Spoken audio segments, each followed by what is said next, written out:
of law enforcement. Look at terrorism now, especially in the north. Look at what is going on.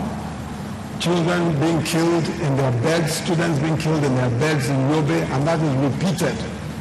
So it's almost obvious that we cannot contain the violence. And the reason why we can't contain the violence is because there is the structure of law enforcement is wrong. And this point we've made repeatedly, that the structure of law enforcement is wrong. What you are supposed to have is community policing. You must have states policing themselves. If something is going on in Yobe, the best people to handle it are people who live there. If you don't have the police force that is indigenous to that place, you will always have a situation where the police are seen as foreigners, where they are seen as persons who can be killed at will. Look at the attacks on police stations in different parts of the north. The reason why these attacks can take place is because these individuals are regarded as foreigners. So you have an Igbo DPO in Yobe State. He doesn't understand the language, he doesn't know anything. He's sitting down there when Boko Haram come and kill everybody that's there.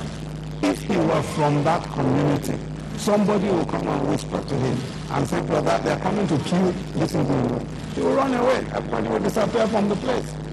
Community policing is absolutely important. But the reason why we don't want to do community policing, one of the reasons is that the federal government, whoever is in charge or whoever is holding federal power, does not want to concede that power. So, Mr. President wants to keep the police under him, so that if Amechi does something funny in River State, he makes sure that Amechi's policemen are withdrawn. He puts a commissioner of police there who is against Amechi.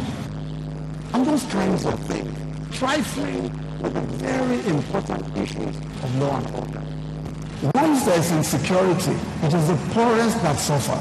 And we add to the masses of the suffering. We add to the masses of the poor. Look at stealing oil in the Niger Delta. I mean, there's enough trouble up there in the north. But look at stealing oil in the Niger Delta. Oil theft. Now we are told that it's on an industrial scale. I mean, how does a country manage to get itself to the point where it's only its major product, the major source of earnings? Some thieves can actually just be stealing it on an industrial scale. How do you get to that point? All of these impoverish us. All of this make life difficult for people. And we must address them. These are the kinds of issues that governments are compelled to sit down and address. We can't keep saying, governments cannot keep saying that we don't know where we are trying our best, we are working at it, we will fish them out very soon. Somebody gets kidnapped, the High Court judge gets kidnapped, Supreme Court judge gets kidnapped, we will fish them out, When are we going to fish out these guys? Where will we find these people?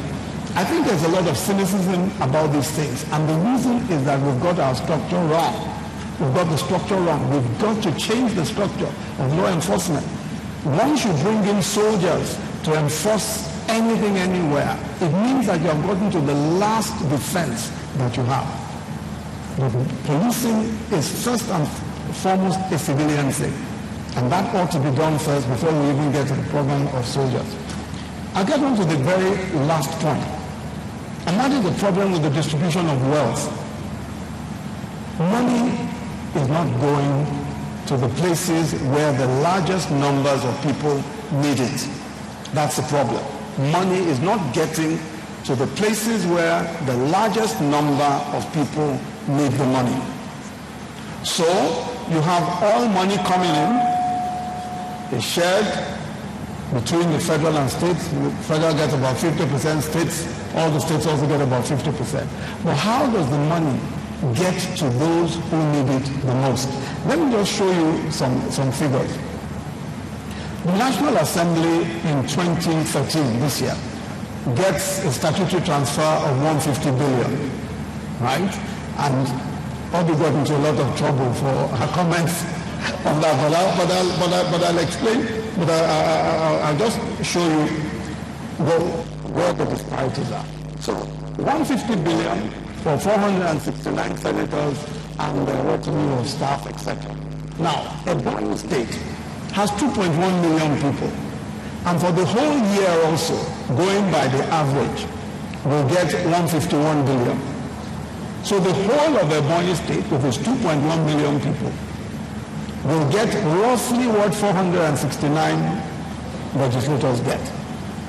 How will that state not be poor? How will people not be poor when you have ordered when we have ordered the priorities in that kind of skewed manner? The money is not getting to the poorest. It's not getting to those who need it or to the largest numbers of our people. Same as Ekiti State. Ekiti State has 2.39 million people. It gets 165 billion in the entire year also. And you have 150 billion going to senators. The senators and National Assembly members. Now, Sokoto State is said to be the poorest state, or has the highest number of the poor in Nigeria. About 82% are poor. It gets 237. It has 3.7 million people and gets 237 billion naira. Just maybe 60 billion odd or so, or 70 billion odd, more than 469 people get. And that is the poorest. Adamawa is the fourth poorest, or have the largest number of the poor, the fourth largest number of the poor. It gets 223 million. So it is clear that there is a problem. It's clear that money is not getting to the right place. And all of these things are not rocket science. It's just a matter of seeing that this disequilibrium is there, these inequalities are there, and the more we perpetrate these inequalities, the more difficult it is to ever bridge the gap, as is said, between the rich and the poor. Poverty increases because of this misprioritization, because of this lack of priorities. So finally, I end with what Mandela said. Mandela said that poverty is not an accident. He said, like slavery and apartheid, it is man-made and can be removed by the actions of men and the actions of human beings. And I want to say to you that Nigerian poverty is not an accident. It is man-made. And it can be removed by the actions of government if we make them do what they ought to do. Thank you. I will wait for questions.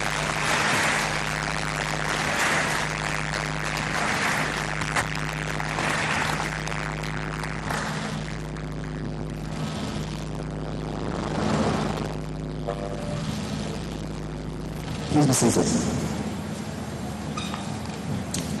Do you expect any questions?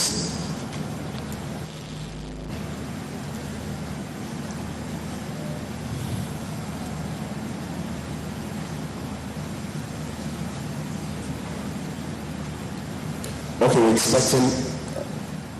Somebody's bringing the questions in. Okay. We have one question for you, online. It will be up in a minute.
So while we wait for that, we'll quickly take a question from the audience. We have Temi Tope Ola Sumonu. Please be here. Can you come out?